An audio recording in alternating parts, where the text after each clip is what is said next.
Hi, Shane here. You're watching Sam for God, and this is Mark. Check her out. So hi guys, how are you doing? And welcome to another one of my book wrap-up videos. Last month, in the month of June 2020, I read 14 books, which is, again, quite a lot. I've been reading a lot throughout this whole lockdown period, to be honest. Still not like the most amount of books that I've read though. I read more in April. Anyway, I've got all the books that I read in June here with me, and as always with these videos, I'm just going to go through them. I'm going to try and be as quick as possible as well, because I've noticed that these videos that I make are normally pretty long, so with 14 books, I don't know how long it's going to be. But this is the pile, if you can see, just if you know, to get an idea of some of the books that I read. I did also read a couple of audiobooks, so you obviously won't be seeing every single book that I read here right now. So the first book I've got here is Ponty by Charlene Teo. It's got a beautiful cover. I'm not gonna lie, I think what drew me to this book, I got this book ages ago, but I hadn't read it yet, was the cover, and it did have good reviews as well, but I mean, it does have a pretty cover, I can't deny that. This is a book, let me have a look at what I wrote. I always write in the books what I thought of it. So I think I gave this book 4 out of 5 stars, and throughout the book, I was kind of arming a line between 3 and 4. This is a book about a girl living in Singapore. This is set in Singapore, and it's about a teenage girl whose mom used to be a famous actress at one point in a very niche film, and it's really more or less just about this girl's life, and it's told in the perspective of 3 different people. So you've got the girl, her mom's perspective, and also the girl's childhood best friend. So it kind of goes back and forth between these 3 people, and it's very interesting. But having said that, it's not really about a lot, so if you're somebody who enjoys books that are very plot driven, you might not like this. This is more of like a character study, more of a kind of insight into life in Singapore for this girl and her relationships, and how the fact that her mom was so famous at one point, or famous to some degree at least, affected this child and her friendships and the best friend as well. It's a book about a lot, but actually not about a lot, if that makes sense. It's the kind of book that not everyone's gonna like. So if you go on Goodreads, you'll actually see that the average rating for this is somewhere between, like, I think 3.2 or 3.6. So it's not like, you know, close to 5. But I personally really enjoyed it. I felt like I got a lot out of it by the end of it. Like I said, I think that's why throughout it, as I was reading, I wasn't quite sure, but once the book was finished, I was like, yeah, this was a good book, and I will remember it for a long time. So there you go, that's Ponty, if you want to read it. The next book we have here is a book called Mouthful of Birds by Samantha Schweblin. I first read a book by Samantha last month, as in May, and that was A Little Eyes, which I absolutely loved. I gave that 5 stars. It was such a good, disturbing novel. And this one is actually a collection of short stories, which I didn't know when I bought the book, because I don't like reading too much about books when I get them. I like to be surprised, and obviously because I'd already read Little Eyes and I knew that I loved Samantha Schweblin's writing, I just kind of bought this off Amazon without looking too much into it. But just because I was expecting a full-length novel and it was actually a collection of short stories, didn't take anything away from it. I still really enjoyed this book. I love her writing. I love her mind.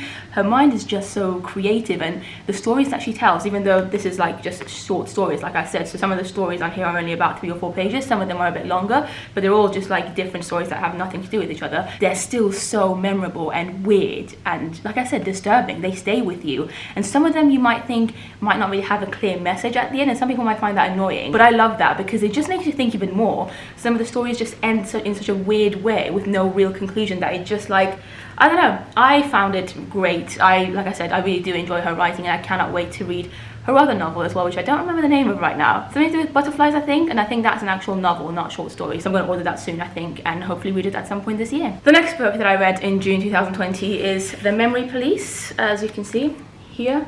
This is by Yoko Ogawa, and this is set in Japan, which is a country that I would love to visit one day. I was meant to go to Japan last month, but obviously I couldn't because of the coronavirus. Wonderful, isn't it? So I'm reading a lot of books set in Japan by Japanese authors at the moment. I've noticed actually in the past few months that I'm really into Asian authors and like what they write, because their style is normally slightly different to the style of Western authors, I guess. Obviously that's just generalizing things, you know, there are some exceptions, but generally speaking, that's just what I've noticed from my minimal amount of reading that I've done in terms of Asian authors. But the Memory Police came out only a few months ago, and it got a lot of hype actually, a lot of good reviews, and I really wanted to read it, but I just kind of kept telling myself I don't need any more books, I've got loads of books already, I don't need to kind of purchase any new books, but I just couldn't say no to this. I just wanted to figure it out. It intrigued me so much. The cover of it, the name of it, Memory Police, the fact that it's, you know, set in Japan and written by a Japanese author. So this book is more or less like a dystopian novel, and it's about a world in which things slowly disappear. Yeah, that's terrifying, isn't it? Absolutely terrifying. When these things disappear, and these things could be anything, they could be objects, they could be like your body parts. When these things disappear, they disappear from your memory as well. So it's not just that they physically disappear. It's not like one day you wake up and, you know, you don't have any plants in your house anymore. They also slowly disappear from your memory, and you just forget what a plant ever was, and they disappear everywhere in this island that this book is set on. And it's honestly like such a weird and bizarre concept, but also very cool. Like, I felt so on edge and terrified as I was reading this. Japanese authors, I feel like, generally just also have a very quiet way of telling a story, which I found it to be the case with this book as well. It made me think a lot. I really cared about the main character, even though, again, the characters in this book aren't drawn out the way you would maybe expect from a typical Western novel. You still really care for them. And again, I read this towards the beginning of the month of June, so it's been a month since I read it, and everything about this book has stayed with me. Like, every single moment of it, all the characters are with me. I can actually like picture myself being in the place where this was happening. This is how well written it is. And obviously it's translated. It's not like the author originally wrote it in English. It's translated by, actually, so let me just check, because the translation I thought was really good, Stephen Snyder. Translated from Japanese by Stephen Snyder, obviously the main author being Yoko. I love this. I really cannot recommend this enough. Again, I don't think it's going to be everyone's thing, but if you like the idea of something a bit, I don't know, like disturbing and weird, but also very thought-provoking. There are so many interesting themes explored in this that, yeah, I just can't imagine ever forgetting it, which is kind of ironic, because considering it's called Memory Police and it's about, you know, forgetting and stuff. But yeah, I recommend this a lot. The next book I have here is a book called We Are Okay by Nina LaCour.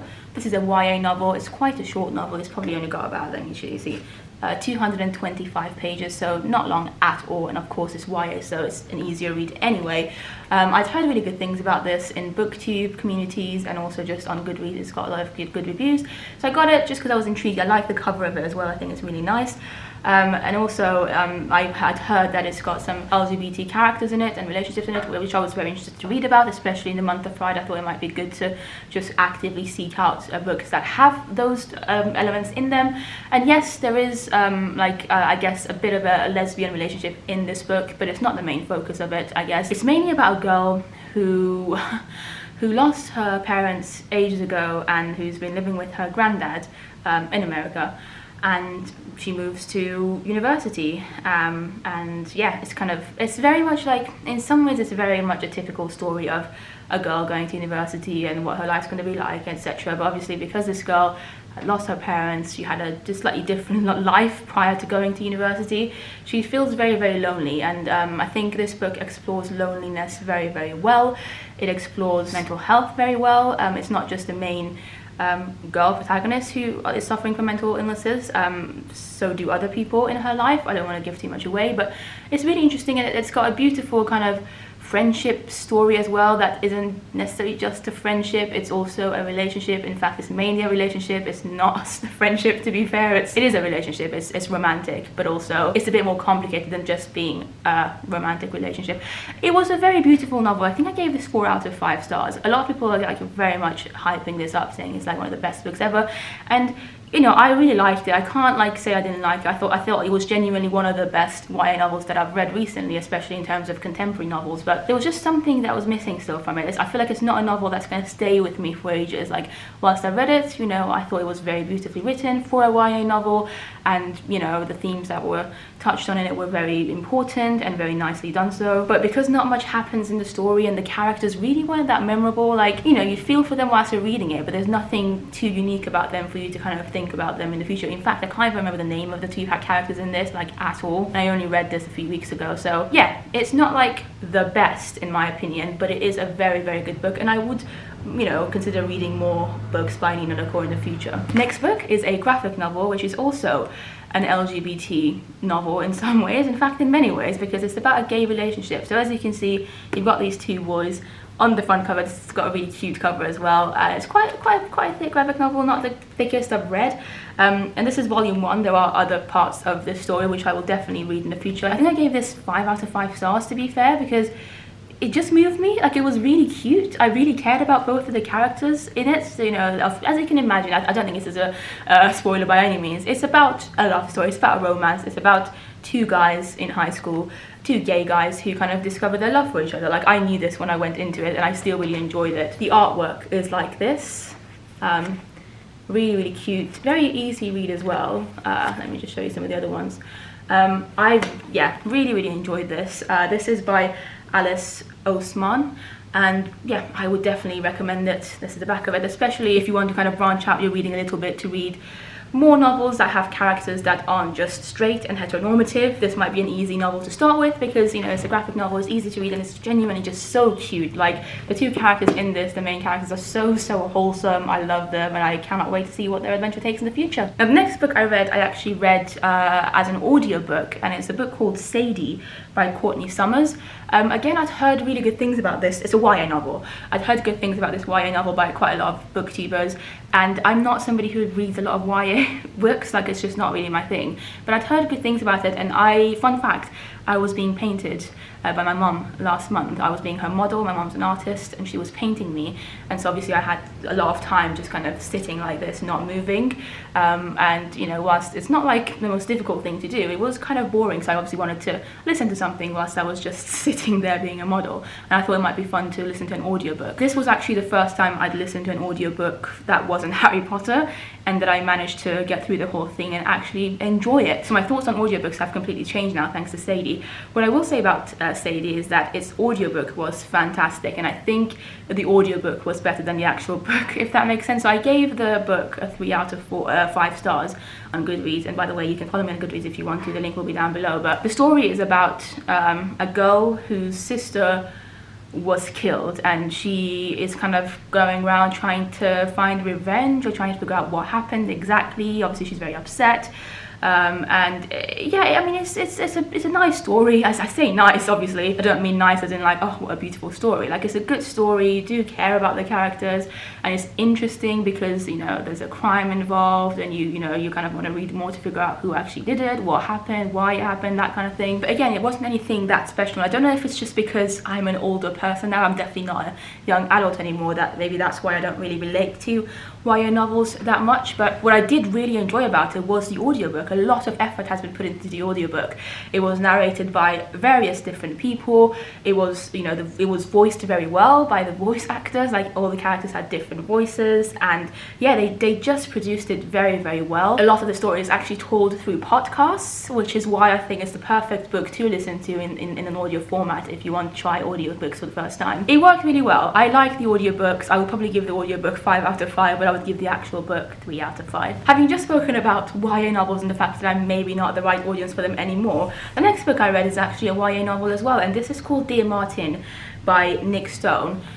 This is the cover of it, and Lord have mercy, considering the current climate with the Black Lives Matter movement being a thing again and being very much in the news all the time, this is a very good book to read. This is the first book in 2020 that made me cry. I did not expect it. I did not expect a YA novel to make me cry, but Lord have mercy, I cried multiple times throughout this. This is how you write a good YA novel, in my opinion, and I've actually been following Nick Stone ever since I read this book.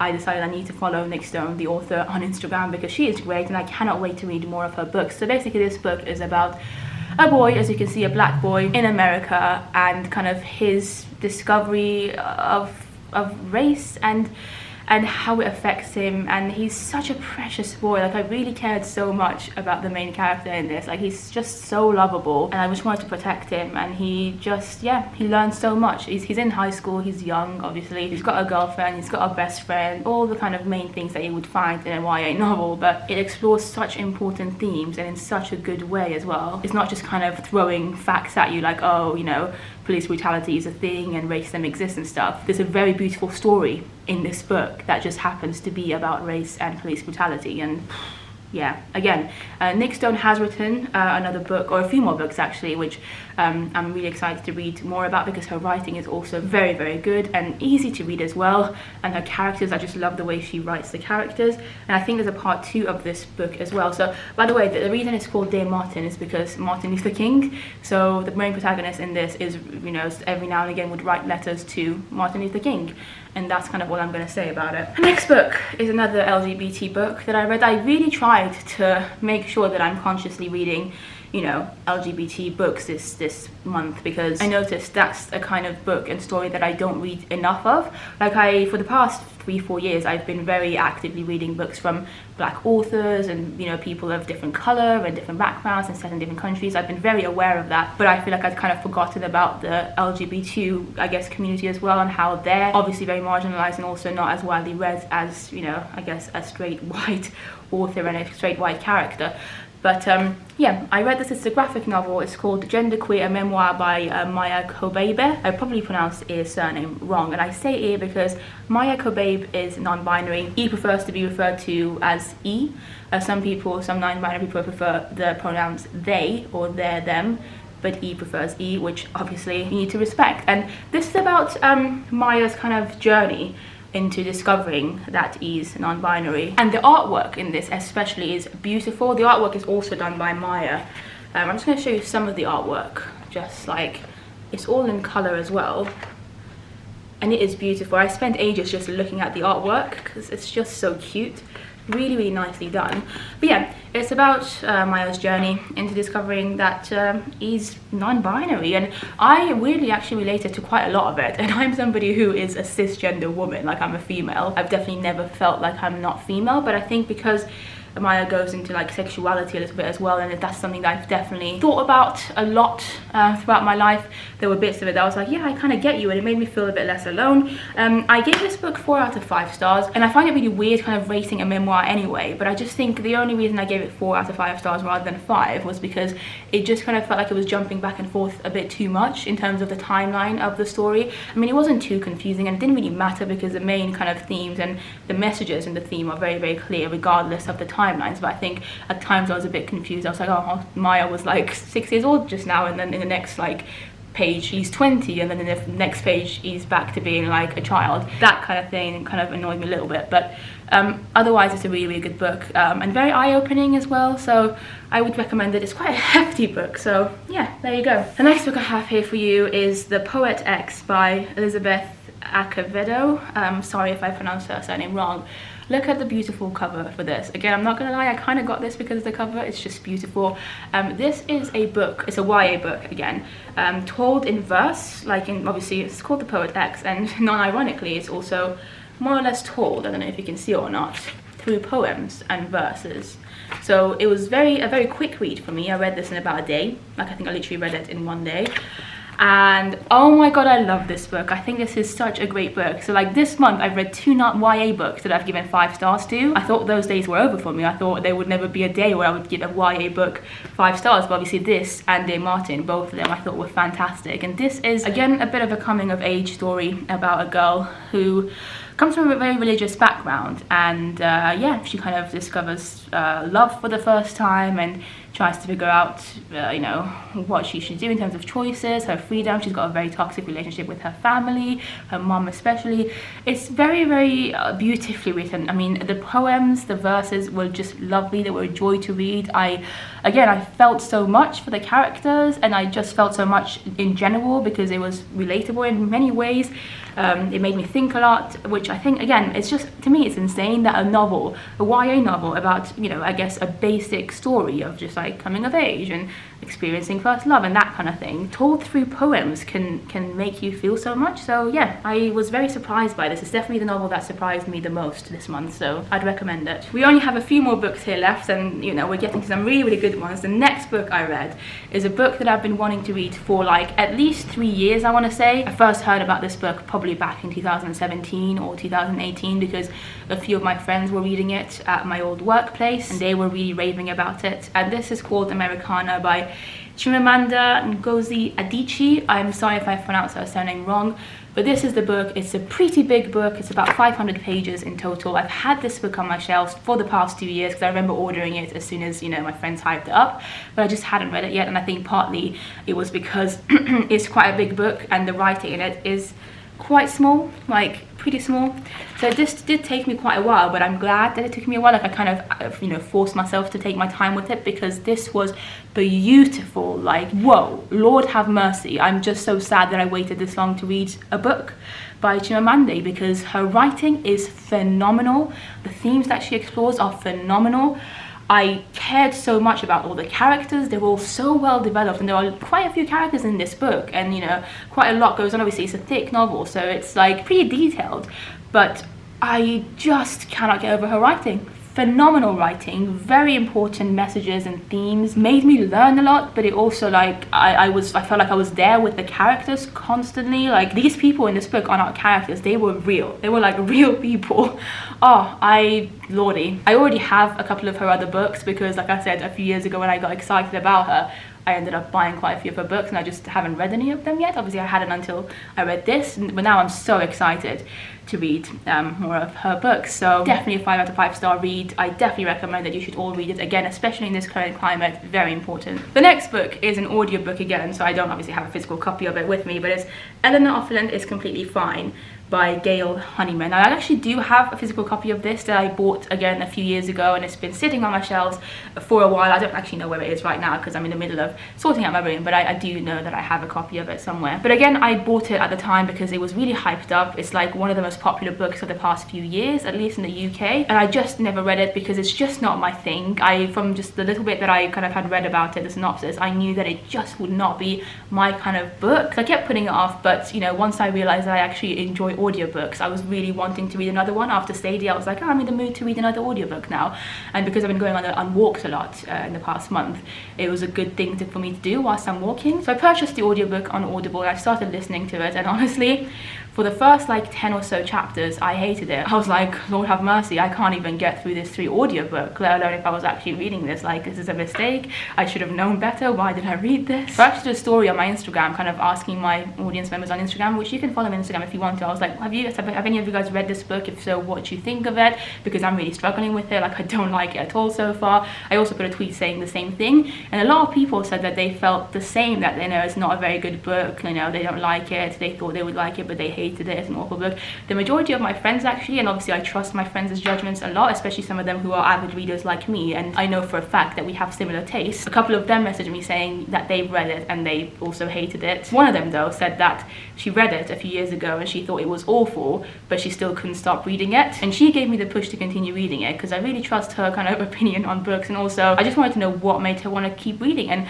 so I kept listening, and obviously again, listening to an audiobook isn't too difficult because, you know, it's not as active as actually really reading. So I continued reading, and you know, maybe about 15 chapters in, I started to get hooked as well, even though I still thought the book was pretty bad and I wasn't necessarily enjoying it, and I didn't think the writing was anything special, and I didn't love the characters or anything. I did find myself kind of, yeah, hooked, and I wanted to continue reading it. So I listened to like the last 10 chapters within like, yeah, in one day. And obviously this book, an audiobook, was about 14 hours or 15 hours, so quite a long book, and I just flew through it, the last few chapters especially. I didn't love it. Again, I felt the same as my friends and a lot of you guys who messaged me as well. I thought it was average, like throughout, initially in the book, whilst I started reading it, initially I thought this is definitely like a 2 out of 5 stars kind of thing, but by the end of it I actually gave it 3 out of 5 stars, which I was surprised at. But I think what I do like about it is, again, the themes that it explores. So it's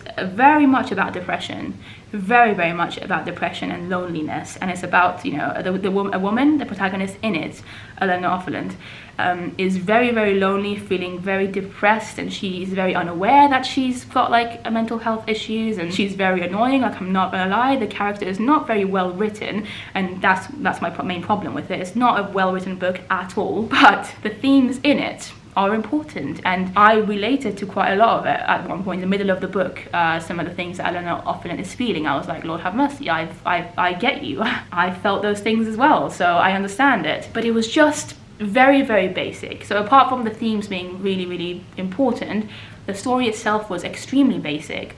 The main character herself, Eleanor Offland, and is, you know, by the way, it's told in her perspective, so it's first person narrative, which normally I'm okay with, but I don't know, in this situation I was just a bit like, it was just too annoying because she's just not real enough. Eleanor Offland does not feel like a real character at all. She kind of just feels like a stereotypical bundle of mental illness and loneliness. There was nothing new or unique about her character apart from the fact that she's depressed and she's lonely. And it was the same with like the secondary characters. Like there's a guy that she kind of interacts with quite a bit in it. Again, he was just nothing unique.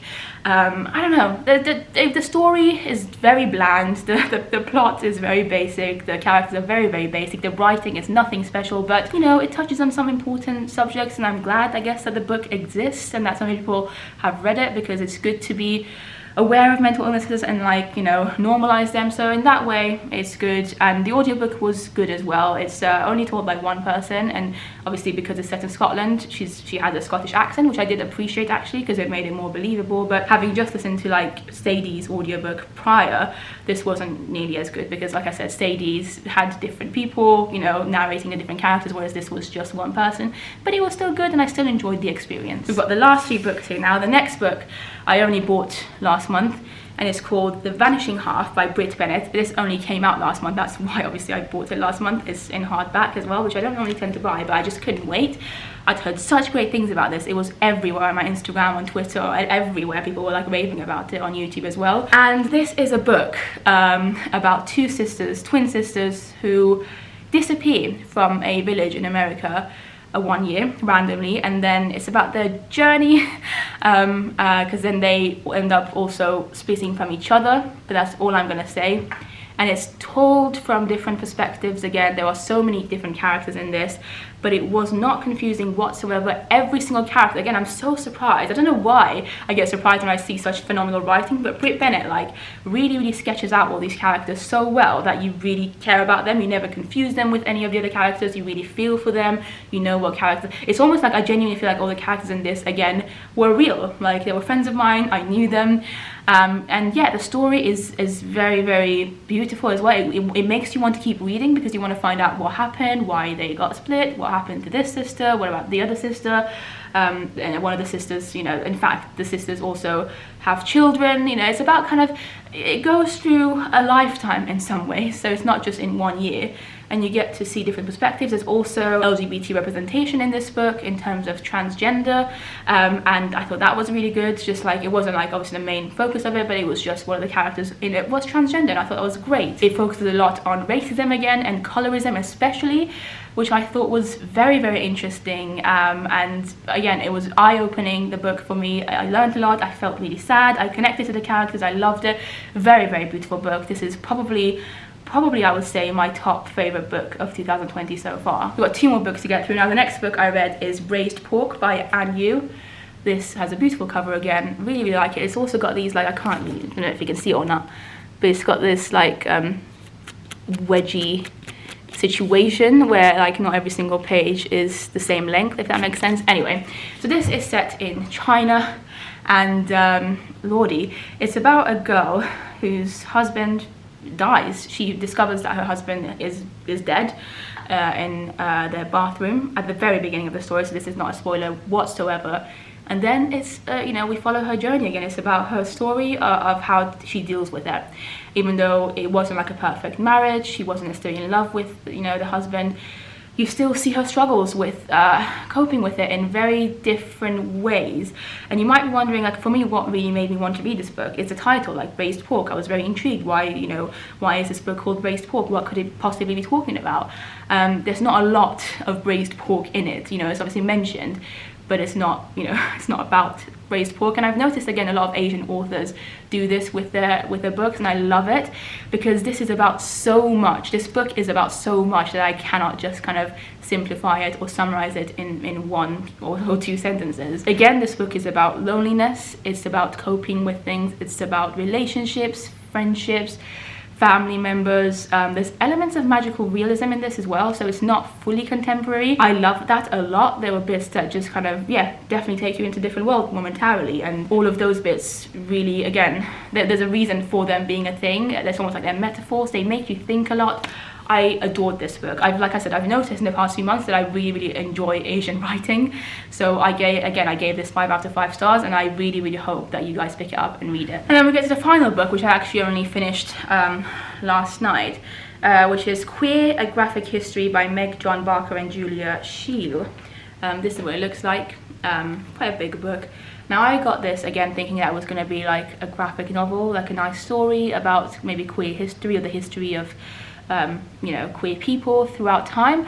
It's not that. This is basically a textbook. This is like a university type textbook in many ways. Obviously it's not like as informative as a university textbook, but it's definitely not a graphic novel. Don't get fooled by the cover of this. So because of that, I did find it a little bit boring at times, because it's literally a textbook. It's a book that you would read to educate yourself. It's very, you know, boringly written. There's nothing exciting about the language in it or anything. But having said that, it was still interesting. Like, I obviously purchased this book because I was interested and I wanted to learn more about what queer means exactly, and like the history of it and everything. And this does that. It kind of takes you through a lot of different philosophers and professors and, you know, people throughout the world and throughout time who've, you know, given out theories about, you know, what queer means. And it's very factual, basically. So it did take me a while to read this. And like I said, even though you might think, oh, this is going to be very cute, there's a lot of pages of like text. Let me just kind of like, there you go. You probably, this isn't probably the best example, but it's just a lot of text. So it's a lot of text and some diagrams and photos around it. So, and the text is not easy. It's not like a story, so you can't just like skim through it. You have to sometimes, I had to read some of the text multiple times to understand what it was trying to say. So yeah, don't get fooled by it being a graphic novel. Having said that, I did learn quite a bit because of this. Like, you know, I feel like I know more now about what queer means and everything. So I did give this book 3 out of 5 stars. You know, 3 because I just didn't think it was too exciting. Like, I just think, you know, it could have been done better. The language could have been maybe better. It could have been written in a more accessible way. Like, some of the things that, you know, they talk about there are just confusing. And because this is like a short book and it's not like just text, a lot of the theories are just kind of glossed over without too much explanation. So you just kind of read something and you're like, what the hell does that even mean? And you don't have a chance to kind of explore the ideas or anything. But as a small, like, I guess, little introduction to queer history, I would recommend it. I feel like it's something that a lot of people can learn from. And the diagrams, the cartoons or whatever, it's not even cartoons, it's just little diagrams and like little things to, I guess, support the text, are cute. Like, they did add a little bit to what the text was saying, but it wasn't overall a fun experience whatsoever. So there you go. These are the 14 books that I read in June 2020. I feel like this video has been really long, sorry, but I hope you enjoyed it. Let me know if you've read any of these books, and if you did, what you thought of them. If you are maybe excited to read one of them now that I've, you know, shared my thoughts on them with you. Thank you for watching. Make sure you follow me on Goodreads, because then you'll see my up-to-date reading list and reading history more as and when it happens, and I will see you in the next video. Bye!